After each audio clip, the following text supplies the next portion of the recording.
Renungan Harian Katolik, Kamis, 26 Maret 2026. Misteri Allah. Kata Yesus kepada mereka, "Aku berkata kepadamu, sesungguhnya sebelum Abraham jadi, Aku telah ada." Yohanes 8 ayat 58. Saudara-saudara, kita sering mendengar ungkapan yang mengatakan, "Jangan menilai buku dari covernya." Ungkapan ini mengingatkan untuk tidak tergesa-gesa memberi penilaian dan mengambil kesimpulan, terutama tentang seseorang. Hal lain adalah peringatan untuk mengenal lebih dalam sebelum memberi penilaian. Pernyataan Yesus bahwa Ia ada sebelum Abraham adalah salah satu deklarasi paling eksplisit tentang kehadirannya dan menjadi titik panas dalam pertentangannya dengan para pemuka Yahudi. Ketika Yesus mengatakan bahwa siapapun yang menuruti firman-Nya tidak akan mengalami maut, para pemuka Yahudi menuduhnya kerasukan setan. Mereka tidak dapat menerima bahwa seseorang yang tampaknya biasa dapat mengklaim kuasa atas kematian. Yesus menjawab dengan rendah hati namun tegas, "Jika aku memuliakan diriku sendiri, kemuliaanku itu sedikit pun tidak ada artinya. Bapakulah yang memuliakan aku. Tentang siapa kamu berkata, Dialah Allah kamu." Yohanes 8 ayat 54. Yesus menegaskan bahwa kemuliaannya berasal dari Bapa, bukan dari ambisi pribadi. Yesus menyatakan bahwa Abraham bersukacita melihat harinya, klaim yang mengejutkan karena Abraham hidup ribuan tahun sebelumnya. Ketika para pemuka Yahudi meragukannya dan berkata, "Umurmu belum 50 tahun dan engkau telah melihat Abraham?" Yesus menjawab, "Sesungguhnya sebelum Abraham ada, Aku telah ada." Dalam bahasa Yunani, Yesus menggunakan frasa ego eimi, "aku adalah", yang identik dengan nama Allah dalam Keluaran 3 ayat 14. Ini adalah klaim langsung bahwa Dia adalah pribadi yang kekal dan ilahi. Pernyataan ini dianggap penghujat.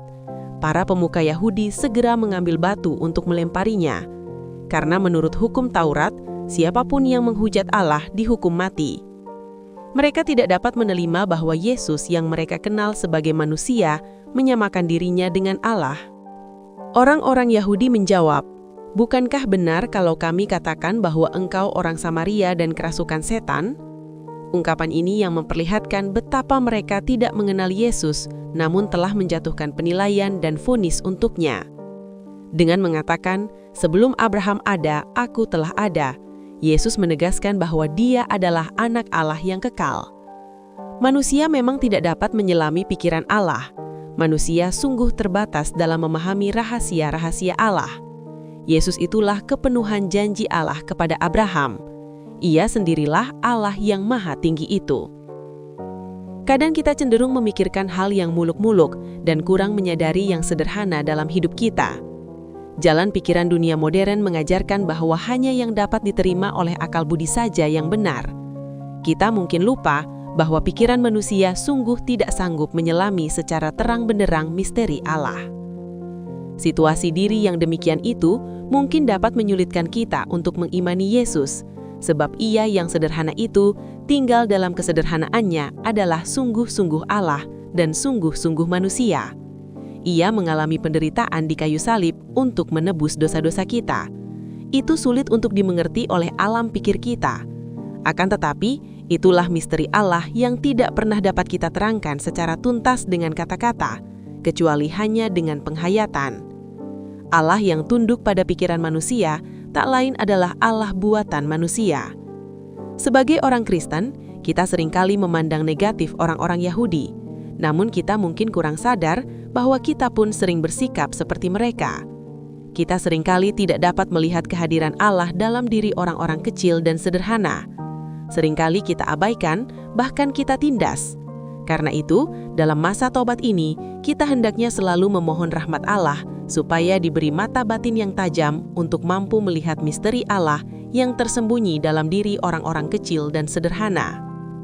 Bagi kita di zaman ini, tentulah kita tidak akan mengambil sikap seperti orang-orang Yahudi masa lalu karena kita telah memahami duduk persoalannya. Yesus bersabda, "Sesungguhnya barang siapa menuruti firman-Ku, ia tidak akan mengalami maut sampai selama-lamanya." Jadi yang berlaku bagi kita adalah bahwa Yesus menghendaki agar kita menuruti firman-Nya, sama seperti Abraham menuruti firman Allah dan setia menantikan pemenuhan janji Allah kepadanya. Menuruti atau menjalankan firman Tuhan membutuhkan kesabaran yang tahan uji dan menghasilkan buah-buah kehidupan.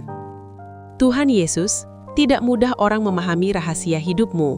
Terangilah hidup kami, teristimewa mata iman kami, agar kami percaya kepadamu. Demikian renungan hari ini.